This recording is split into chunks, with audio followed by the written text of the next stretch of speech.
오늘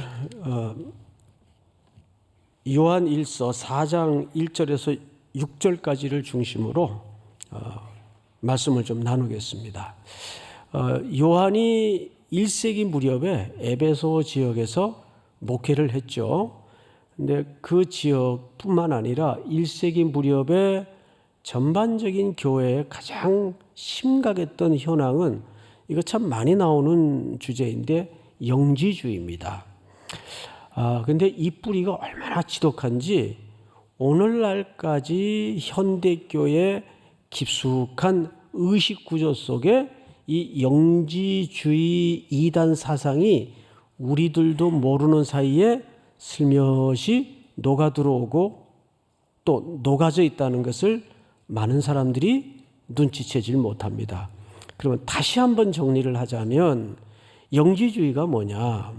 자, 우선 영지주의는 우리의 영과 육을 분리해서 이해하는 잘못된 사상이에요. 이것은 당시 철학에 근거한 이념 세계였습니다. 때문에 영지주의는 가장 현실적인 것은 예수 그리스도의 참 인성을 부정합니다. 첫째는 예수 그리스도의 온전하신 하나님이면서 동시에 온전한 휴머니즘, 또 휴머니티, 인간성을 부정하는 집단입니다. 그리고 이들의 구원은 특별한 지식을 통해서 깨달음으로 구원을 얻는다는 잘못된 이해를 가지고 있었어요. 영과 육을 완전히 분리하고, 이것이 당시에 발호되었던 1세기 무렵에 심각하게 교회의 복음을 훼손하고 무너뜨렸던 이단 사상입니다. 근데 슬며시 오늘 한국 교회뿐만 아니라 부분적으로 우리 성도들의 교회 인식 속에도, 신앙의 인식 세계 속에도 이런 영지주의적 구원론, 신앙론이 슬며시 자리 잡고 있는 것을 엿볼 수 있어요. 근데 이제 오랜 신앙생활 해보신 분들은 공통적으로 느끼는 거지만, 그런 이단에 빠지는 사람들의, 여러분 사실 밑바닥에 감춰있는 공통점이 뭔지 아십니까? 저도 오랜 시간 청년들을 지도하면서 말도 안 되는 이단에 빠지는 청년들을 붙잡으러 다니기도 하고 찾으러 다니기도 하고 별의별 일들을 다 겪어봤습니다. 근데 공통점이 있어요. 뭘까요, 여러분? 우리 교회도 많은 청년들이 있는데 대체적으로 그런 이단에 자주 넘어지고 자주 빠지는 사람들의 신앙관을 들여다보면 이런 공통점이 있습니다. 인간적인 욕망이 있어요. 굉장히 공통점입니다. 제 멀지 않은 인척 가운데에도 습관적으로 이상한 집단에 기웃거리고 이상한 종교에 심취하는 몇 분이 있어요. 이게 보면 그 속에 그 건강한 이타적인 생각보다는 어떻게든 자기의 이기적인 욕심과 욕망을 채우려는 잘못된 동기에서 이단에 빠지는 거예요. 이것이 거짓 가르침의 마귀에 속한 자들의 일향한 방향입니다. 그러니까 욕망이에요. 그리고 또 하나 공통점이 비윤리성이 수반된다는 거예요. 그러니까 뭐로 가도 서울만 가면 된다라는 사고가 이단에 빠지는 사람들의 특징 중에 하나입니다. 제가 그 수원의 어느 기도원에 가끔 전도사 시절에 올라갔습니다. 기도원 이름은 얘기 안 할게요. 또 얘기하면 요즘은 이 시대가 미디어 시대가 돼가지고 금방 퍼져요. 유명한 기도원입니다. 이름은 얘기 안 할게요. 그때는 기도원에 올라가면 이 코딱지만한 방들이 쫙 있어요. 그럼 구조가 이렇게 실내를 통해 들어가는 방 구조가 아니고 다 이렇게 신발 놓는 대돌 같은 게 있습니다. 밖에. 그리고 각 방마다 연탄 아궁이가 파져 있어서 연탄을 떼도록 되어 있는데 그 연탄을 자기가 사야 돼요. 자기가. 그러니까 돈이 좀 있는 사람은 기도원에 오래 머물려면 그 자기 방 앞에다가 연탄을 많이 사가지고 수북히 쌓아놔요. 저는 이제 돈이 없으니까 찔끔찔끔 사다가 방 앞에다 쌓아놓는 거예요. 그러면 장수가 뻔하잖아요. 뭐 많이 사야 10장 이렇게 사는데 연탄 알죠, 여러분? 예.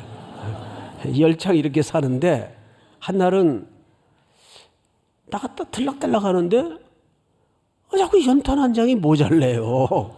예? 이상하다. 내가 그새 연탄을 갈았나? 자꾸 헷갈리는 거예요. 연탄 개수가 모자라니까. 이상하다. 내가 분명히 아까 8장 있는 거 보고 들어갔는데 또 한 장이 없어지고 한 일주일이 있는데 그래서 나중에는 이상하다 싶어서 이제 방에서 가만히 밖을 쳐다봤어요. 한 장이 얼만데요. 그래도 추운 겨울에 버티려면 한 장도 아쉬운 시절인데 근데 옆에 집사님 한 분이 갖다가 그냥 자기 것처럼 자기 아궁이에다 연탄을 가는 거예요. 내 거를 갖다가. 그래서 제가 그 참 연탄 한 장 가지고 싸울 수도 없고 근데 신경질 나잖아요. 식당 가서 밥을 먹으면서 집사님 왜 제 방에 연탄을 갖다 쓰셨어요? 그랬더니 잡아뗄 줄 알았더니 왜 갖다 썼대요. 그래요? 나중에 어떻게 다시 돌려놓으시려고요? 아니래, 그냥 갖다 썼대요. 근데 진짜 어처구니 없는 얘기를 하는데 연탄 살도는 넉넉하지 않고 방은 춥고 또 한밤중 돼서 일어나서 가려면 또 그것도 귀찮고 하니까 항상 이분이 연탄을 미리 가는 거예요. 그러니까 연탄이 더 들어갈 수밖에요. 그래서 하는 얘기가 자기가 기도하면서 확신을 가지고 했대요. 이제 연탄 때문에 기도를 하는데 하나님이 만물이 다 내 것이니까 그 아무 연탄이나 갖다 쓰라 그러더래요. 그래서 옆방에 그 젊은 신학생이 들어와 있는 것 같은데 그 뭐 연탄 한 장 가지고 뭐라 그러려고 그런 마음에 그냥 갖다 썼대요. 이게 무슨 이게 죄의식도 없고 이제 그런 거죠. 자, 그런데 이제 그런 식의 사고가 위험해요, 위험하지 않아요? 위험하죠. 이게 아무것도 아닌 것 같죠? 그런데 이단으로 넘어가는 사람들이 개중에 이런 사고방식을 갖고 사는 사람들이 엄청 많아요. 그런데 건강한 종교는 항상 윤리성을 담보합니다.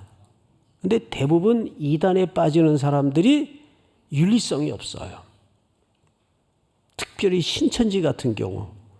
물론 우리는 신천지에 계시는 분들이 와서 예배하고 말씀을 듣는 것에 대해서 우리는 환영하는 교회예요.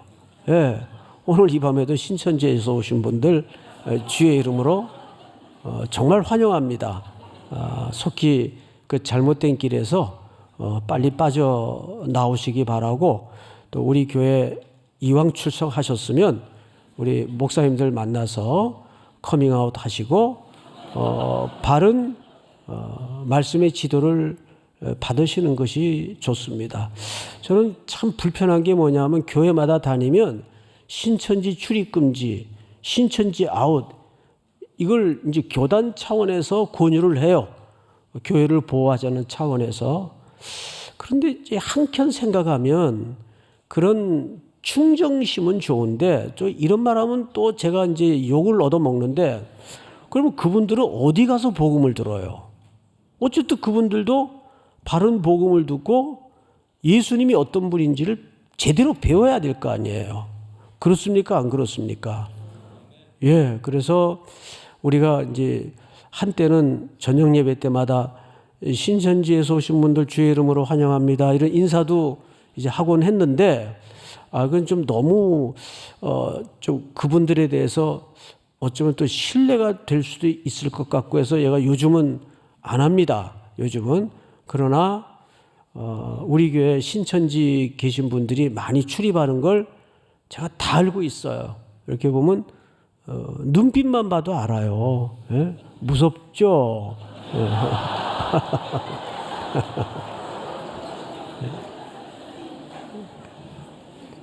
정말입니다. 그래서 여러분들이 이왕 나오시는 거 열심히 나오세요. 저녁 예배 때 나오셔서 오늘 특별히 말씀 속에서 왜 우리가 악한 영과 참된 영을 구분해야 되는가? 우선 1세기 때는 1세기 때의 신천지가 영지주의자들입니다. 자, 그런데 뭐라고 얘기하는가를 한번 들어보십시다. 요한이 이 요한 1서를 쓴 목적이 뭐냐면 두 가지인데, 예수 그리스도의 성육신과 그분이 우리의 속죄주, 구세주가 되신다는 것을 말씀으로 변증하기 위해서 요한 1, 2, 3서를 썼습니다. 두 번째 이 기록 목적은 오늘 주된 내용이 될 텐데, 거짓 교사들을 경계시키기 위함입니다. 이때는 영지주의자들이 내가 성령께로부터 특별한 깨달음을 계시를 받았다. 이 참 신앙이라는 게 맹랑한 게, 내가 받았다면 누가 따질 수가 없어요. 그렇잖아. 내가 받았다는데 네가 뭔데 안 받았다느니 받았다느니 시비를 거냐? 그러면 할 말이 있어요, 없어요? 할 말이 없어요. 이건 지극히 주관적일 수밖에 없기 때문에 이제 그런 거짓 교사들이 많이 일어나서 교회마다 돌아다니면서 성도들을 꼬이기 시작합니다. 그래서 잘못된 가르침을 계속 주입시킵니다. 그래서 오늘 이 글을 쓴 주된 목적이 거짓 교사들을 어떻게 분별해야 되는가? 자, 우선 본론으로 들어가서 1절을 보십시다. 사랑하는 자들아. 이 사랑하는 자들아라는 표현은 정말 자녀를 애정을 가지고 사랑을 듬뿍 담은 다정한 표현이에요. 그러니까 성경 기자가 이 글을 읽고 이 글을 듣는 독자들을 향해서 얼마나 깊은 애정을 담고 있는가를 이 표현 속에 눈치챌 수가 있습니다. 그런 것 같아요. 우리가 아무리 엄중한 책망이라도 저분이 나를 정말 사랑해서 하시는 말씀이다라고 깨달아지면 그게 결코 불쾌해지지 않습니다. 그래서 요한의 별명이 뭐냐면 사랑의 사도 아니에요. 요한은 굉장히 그 삼위 하나님의 사랑을 기초로 성도들에게 사랑을 많이 설명하고 가르친 사도 중에 하나입니다. 그래서 요한은 먼저 이 권면을 들어야 할 대상들에게 사랑을 듬뿍 담아서 사랑하는 자녀들아 라는 따뜻한 호칭으로 시작을 해요. 자, 그 다음에 보십시다. 영을 다 믿지 말고, 여기 믿지 말고라는 말은 명령형으로 돼 있어요. 영을 다 믿지 말아라. 왜? 오직 영들이 하나님께 속하였나 뭐하라? 분별하라. 이 분별하라도 명령형으로 되어 있습니다. 자, 그러면 영에는 두 가지 영이 있어요. 하나님께 속한 영이 있어요. 그런데 반대로 하나님께 속하지 않는 영이 무슨 영이 될까요? 이게 거짓 영이 되는 겁니다. 그러니까 신앙생활은 결국 무엇을 doing, 하느냐의 싸움이 아니라 신앙생활은 결국 내가 어디에 소속되어 있는가를 확인하는 싸움이에요. 자, 우리 앞으로 몇 장 넘겨서 베드로서를 좀 보십시다. 베드로전서 몇 절을 보시자면 베드로전서 2장을 좀 보십시다. 4절부터 제가 좀 읽겠습니다. 378쪽 되겠습니다. 찾으셨나요? 네. 사람에게는 버림바가 되었으나 하나님께는 택하심을 입은 보배로운 산돌이신 예수께 나아가 너희도 산돌같이 신령한 집으로 세워지고 예수 그리스도로 말미암아 하나님이 기쁘게 받으실 신령한 제사를 드릴 거룩한 제사장이 될지니라. 그리고 이사야의 글을 인용합니다. 성경에 기록되었으되 보라 내가 택한 보배로운 모퉁이 돌을 시온에 두노니 그를 믿는 자는 부끄러움을 당하지 아니하리라 하였으니 7절 다 같이 시작. 그러므로 믿는 너희에게는 보배이나 믿지 아니하는 자에게는 건축자들이 버린 그 돌이 모퉁이의 머릿돌이 되고. 자, 여기 잘 보시면 7절을 믿는 사람에게는 그 돌이 무슨 돌이 돼요? 보배가 돼요. 그런데 믿지 않는 자에게는 그 돌이 무슨 돌이 됩니까? 걸려지고 넘어지는 돌이 돼요. 거치는 돌이 돼요. 그래서 8절을 보시면 또한 부딪히는 돌과 걸려 넘어지게 하는 바위가 되었다 하였느니라. 그들이 말씀을 순종하지 아니함으로 넘어지나니 이는 그들을 이렇게 뭐 하신 것이라? 정하신 것이라. 자, 앞을 잠깐 보십시다. 이 말은 어떤 논리로도 뚫을 수 없는 하나님의 택하심과 사랑에 기초한 표현이에요. 하나님이 에서는 미워하고 야곱은 사랑했다 그랬어요. 거기 미워했다 사랑했다의 개념은 택했다 버렸다 그 뜻입니다. 근데 그건 누구의 주권에서 이루어진 일입니까? 그렇습니다. 그러니까 우리는 영이 누구에게 속했는가를 확인해야 돼요. 우리가 하나님께 속한 영인가 아닌가. 그럼 그걸 뭘로 알 수 있냐 그 말이에요.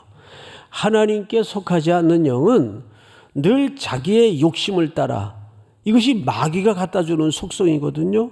자기의 욕심을 따라 순전히 하나님을 중심으로 이타적인 태도를 갖는 것이 아니라 어떻게 하든 상대라는 신을 빌미로 이용해서 내 욕망을 채우는가의 싸움으로 구도를 바꿔버려요. 이게 우상이란 말이죠. 오늘 오전에 티모시 켈러의 글을 제가 인용했어요. 우상이라는 것은 늘 좋은 것이다. 우상 자체가 좋다 그 말이 아니고 항상 사람들이 우상화시키는 것은 늘 좋은 것들이에요. 근데 그 좋은 것들이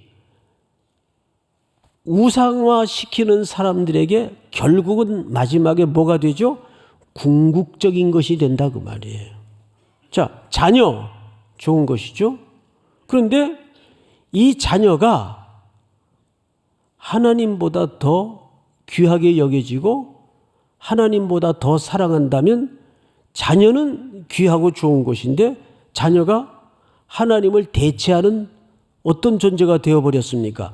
궁극적인 존재가 되어버렸어요. 그러면 자녀도 누가 될 수밖에 없어요? 우상이 될 수밖에 없는 거예요.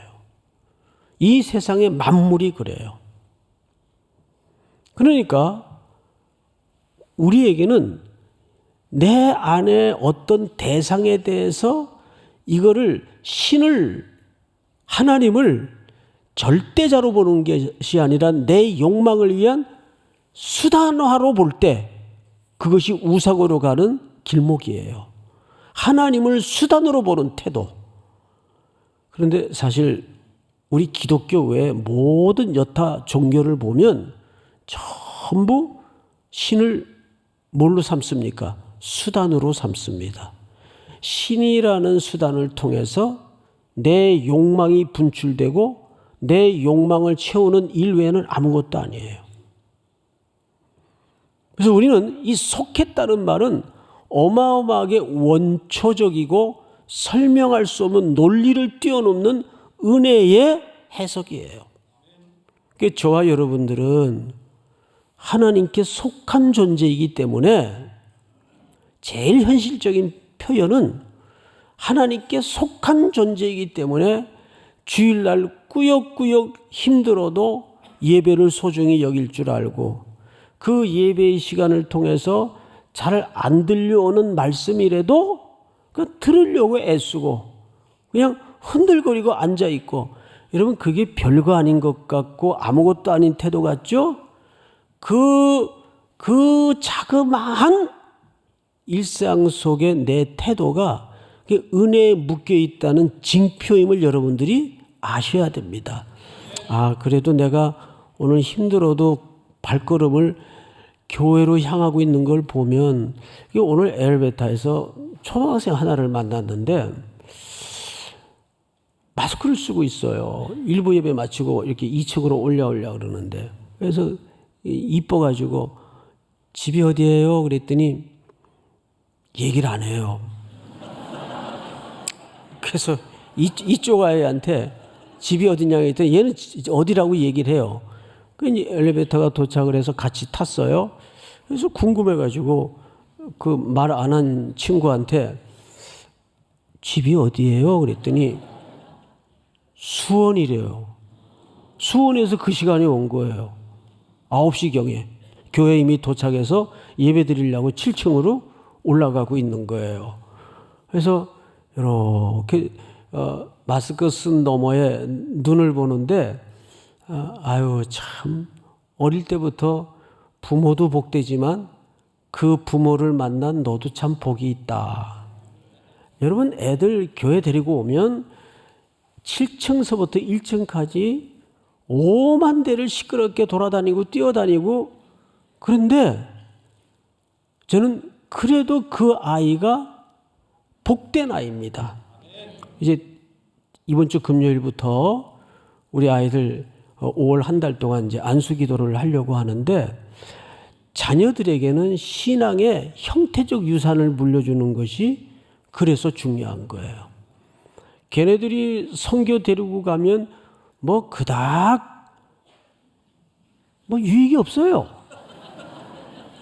가끔 전도도 하고 하는데, 그런데 눈으로 드러나는 유익보다 더 큰 유익이 뭐냐 하면, 그 아이들이 어릴 적부터 엄마 아빠를 따라다니면서 그 다녔던 기억의 유산, 가족과 함께 했던 공동의 유산을 심령 속에 채곡채곡 쌓아진다는 것이 복이에요. 부모가 물려줄 것은 그런 공동의 신앙의 유산을 물려줘야 되는 겁니다. 믿습니까? 그러니까 교조적으로 막 앉혀놓고 예배 참석 확인하고 이런 훈련보다는 늘 가정이라는 일상 속에서 아이들하고 어떤 추억을 신앙유산으로 공유해 나가고 있는가. 이것은 무슨 프로그램 짜가지고 계획적으로 하라는 그런 의미보다 더 강력한 신앙의 유산을 얘기하는 거예요. 그래서 지나가는 말 한마디라도 그랬어 오늘 친구하고, 그런데 아무개야, 그럴 때는 너는 예수 믿는 아이잖아. 그럴 때는 같이 맞대응하지 말고 속으로 그 아이 위해서 한마디 기도해주고. 그런데 얘네들이 그런 말을 들으면 당장은 몰라도 살아가면서 그때 엄마가 나한테 내가 정말 화가 나 있고 억울해 있을 때 그렇게 말씀하셨지. 그게 유산을 물려주는 태도예요. 어느 집 자식이 그랬어. 그러고 이제 엄마가 같이 이러고 나서면 아이는 또 그거를 그대로 배웁니다. 참 무서운 거예요. 쉽지 않은 거예요, 이게. 우리가 부모로서 아이들에게 공동의 기독교의 유산을 물려준다는 것은 오래 걸리는 싸움이에요. 그래서 여러분 교회에서 아이들 만나면 그냥 머리에 하나라도 쓰다듬어주고 격려해주고, 아유 너 참 기특하다, 주일날 놀고 싶을 텐데, 잠 더 자고 싶을 텐데. 그 애들이 거의 반은 졸면서 올라가요. 엘리베이터 타고 아직 잠이 들 깨져가지고. 그런데 그게 참, 야, 이 녀석이 복이 있구나. 그 시간에 수원에서 오면 걔가 얼마나 일찍 일어나야 되겠어요. 학교 가는 날보다 더 일찍 일어나서 와야 될 것 같아요. 그 멀리서. 그런 거 보면 그 아이의 주일의 일상 속에서 깊은 신학을 보는 거죠. 하나님께 속한 자이니까 그 일상이 가능해지는 겁니다. 신학이 별거 아니에요. 무슨 오묘한 신학자들이나 다루는 주제가 아니에요. 그런 것들이 신학적 일상이에요. 내가 정말 하나님 앞에 속한, 택함 받은 존재인가? 그래서 하나님께 택한 존재는 먼저 인격적인 관계가 예수 그리스도와 형성이 됩니다. 자, 6절을 다시 보십시다. 4장 1절.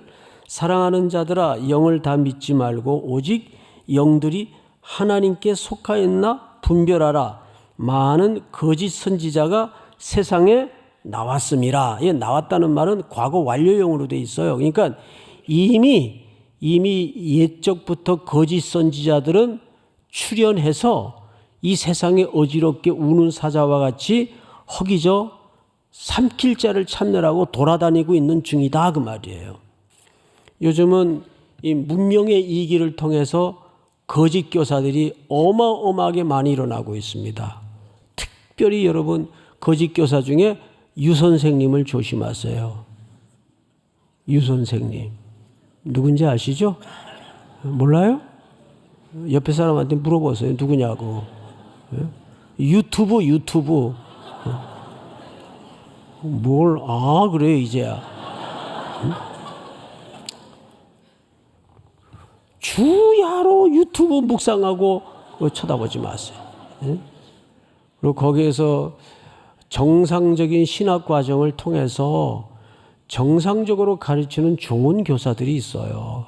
근데 더불어 신학도 제대로 공부 안 한 사람이 뭐 성경의 창조론서부터 구원론까지 되게 망측한 궤변에 가까운 논리를 끄집어내가지고 그 자기의 연애적 그 명성을 이용해서 막 조회수를 늘리는데, 그리고 그 네이밍 자극적으로 다는 것들은 거의 99%, 100%는 아니겠지만 99% 거짓부릉이라고 보면, 조회수 늘리기 위한 그 미끼라고 보면 정확합니다. 그건 건들지 마세요.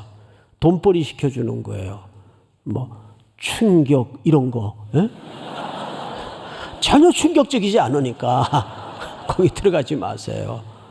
뭐 드디어 뭐 이런 거. 에? 뭐 드디어 뭐 어쨌다는 얘기예요. 이런 미끼, 어둠의 권세 잡은 자들이 미끼를 놓는 데는 여러분들 못 따라갑니다.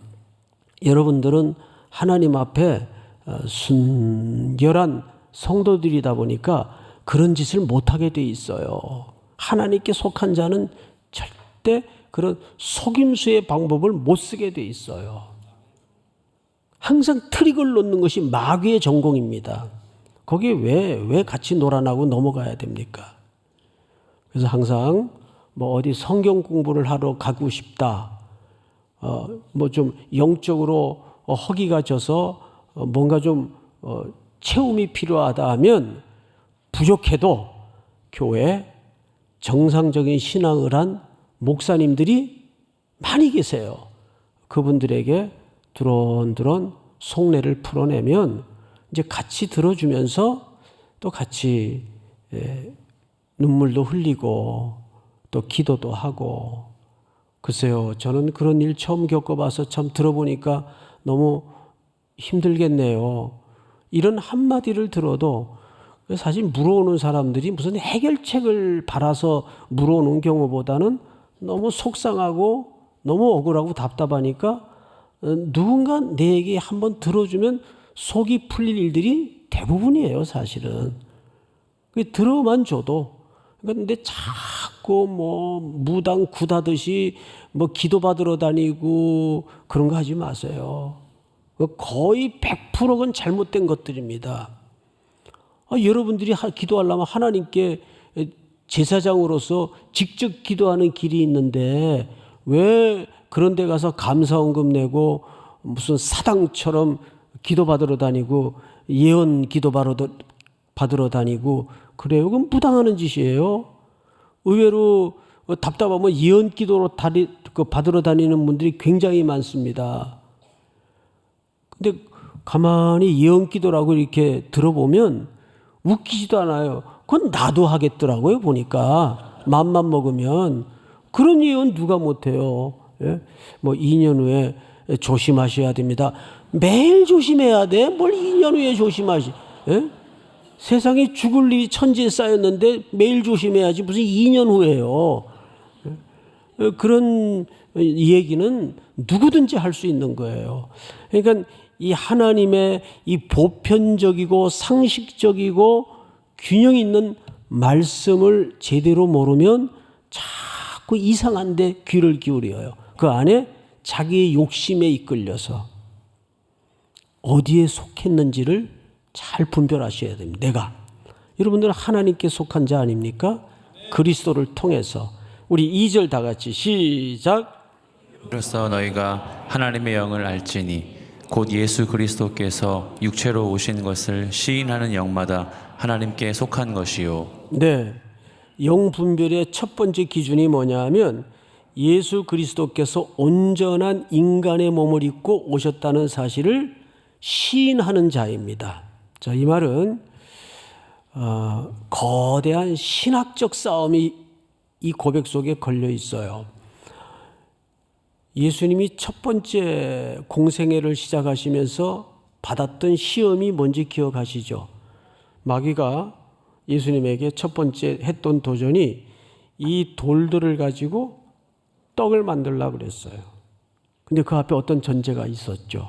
네가 하나님의 아들이거든. 네가 하나님의 아들이거든. 마귀가 제일 좋아하는 게 뭐냐면 예수님이 그냥 신의 아들로서만 존재하는 겁니다. 반대로 마귀가 제일 싫어하는 게 뭔지 아세요? 예수 그리스도가 온전한 인간으로서 존재하는 것을 제일 싫어합니다. 왜 그럴까요?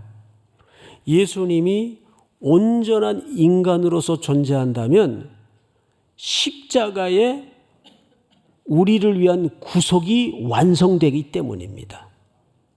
무슨 말인지 알겠어요? 그래서 어떻게 하든 마귀는 예수님이 하나님의 아들인 줄 알아요.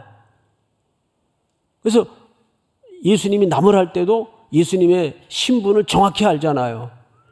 근데 마귀가 제일 두려워하는 게 예수님이 온전한 인간으로서 이 땅에 존재하는 겁니다. 예수님은 죄가 없으신 분이기 때문에 온전한 인간임에도 불구하고 인류 역사에 유일하게 우리의 죄를 대속하실 수 있는 분이기 때문입니다. 그 일을 위해서 이 땅에 오셨고 그 대속의 죽음을 위해서 십자가에 죽으신 거예요.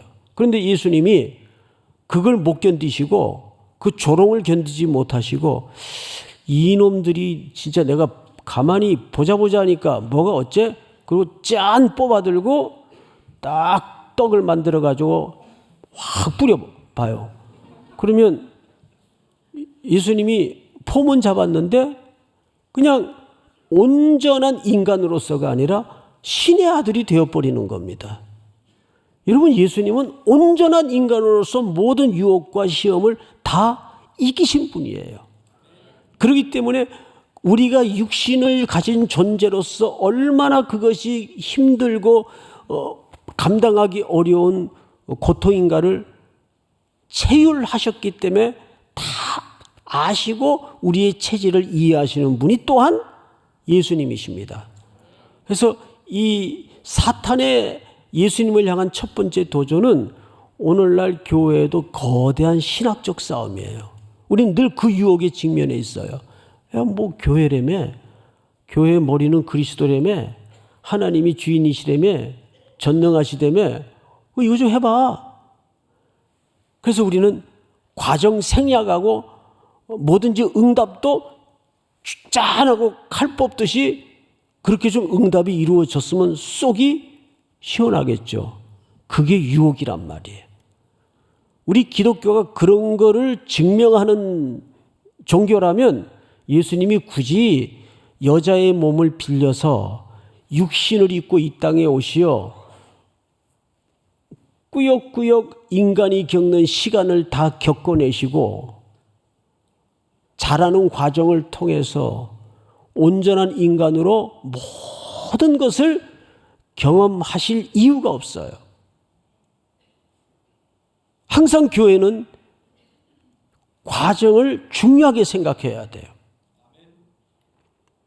그래서 우리는 눈물을 흘려야 할 자리에는 눈물을 흘리며 분투한 과정이 필요하고, 내가 겪어야 될 시간의 자리에는 또 내가 걸어가야 될 몫이 있음을 기억하고 꾸역꾸역 가는 거예요.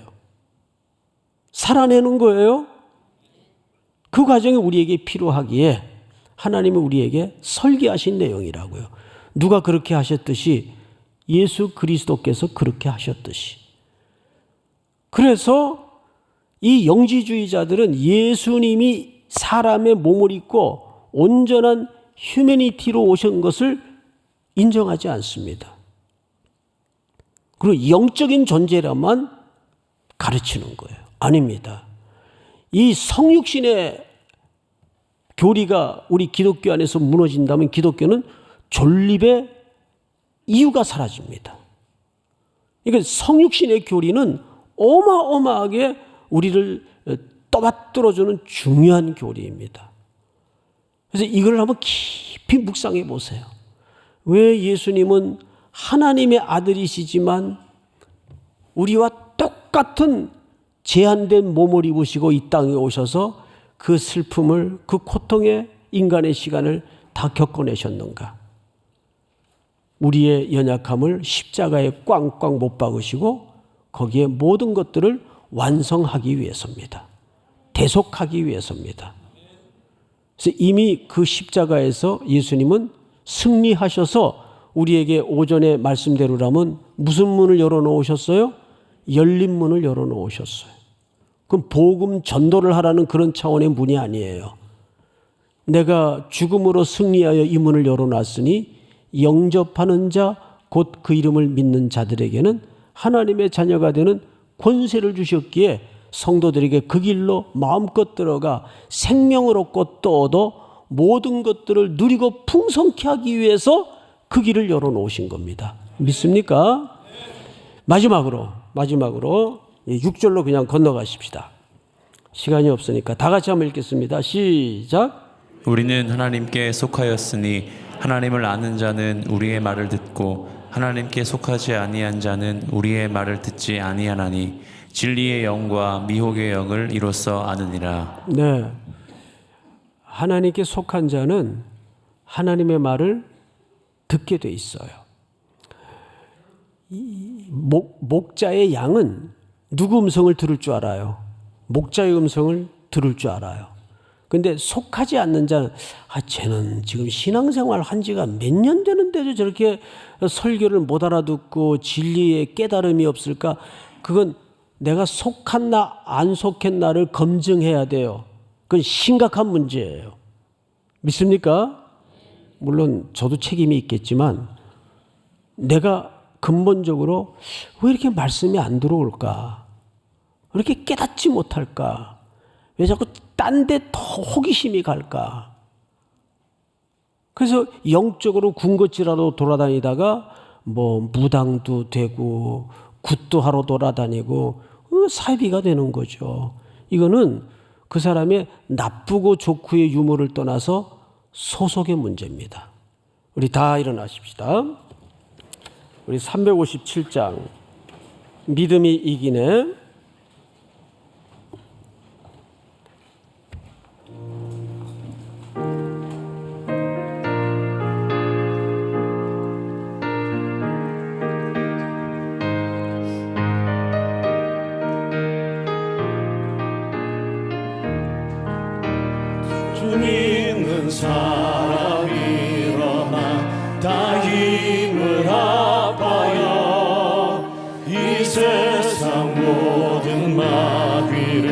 다쳐서 멸하세. 저 앞에 오는 적군을 다 싸워 이겨라. 주 예수 믿는 힘으로 온 세상 이기네. 믿음이 이기네. 믿음이 이기네. 주 예수를 믿음이 온 세상 이기네. 온 인류 마귀 괴율로 큰 죄에 빠지니 진리로 띠를 띠고서 늘 기도드리세. 참 믿고 의지하면서 겁없이 나갈 때 주 예수 믿는 힘으로 온 세상 이기네. 믿음이 이기네. 믿음이 이기네. 주 예수를 믿음이 온 세상 이기네. 끝까지 이긴 자에게 이것을 입히고 또 영생 복을 주시니 참 기쁜 일이세. 이 어두운 세상 지나서 저 천성 가도록 주 예수 믿는 힘으로 온 세상 이기네. 믿음이 이기네. 믿음이 이기네. 주 예수를 믿음이 온 세상 이기네. 하나님, 우리에게 믿음의 은혜와 믿음의 복을 주시니 참 감사합니다. 아무 근거도 없고 조건도 없는 저희들을 일양 미쁘시사 택하여 주시고 그리스도께 속하게 하심을 감사합니다. 늘 진리의 말씀에 귀 기울일 줄 알도록 도우시고 속하지 않는 무리들의 냄새와 분위기에 흉내도 내지 않도록 붙잡아 주시옵기를 간절히 원합니다. 이 땅에는 많은 이단들, 잘못된 길로 걸어가는 주의 백성들이 더러 있습니다. 불쌍히 여기셔서 속히 그 길에서 떠나게 하시고 돌아오게 하시고 우리 삼일교회가 이 혼탁한 시대에 조그만 등대의 역할을 감당할 수 있도록 겸손하게 쓰임받도록 함께하여 주시옵소서. 또 한 주도 살아낼 성도들의 일상, 청년들의 한 주간을 복되게 하시고 어떤 경우에도 하나님께 속한 주의 자녀로 살아내는 겸손과 기쁨을 잃어버리지 않도록 함께하여 주시옵소서. 지금은 우리 구주 예수 그리스도의 은혜와 아버지의 사랑과 성령님의 교통하심이 머리 숙여 경배를 드리는 사랑하고 사랑하는 삼일의 성도들, 해외, 군에 출타해 있는 가족들, 복중의 생명까지 영원토록 함께 있을지어다. 아멘.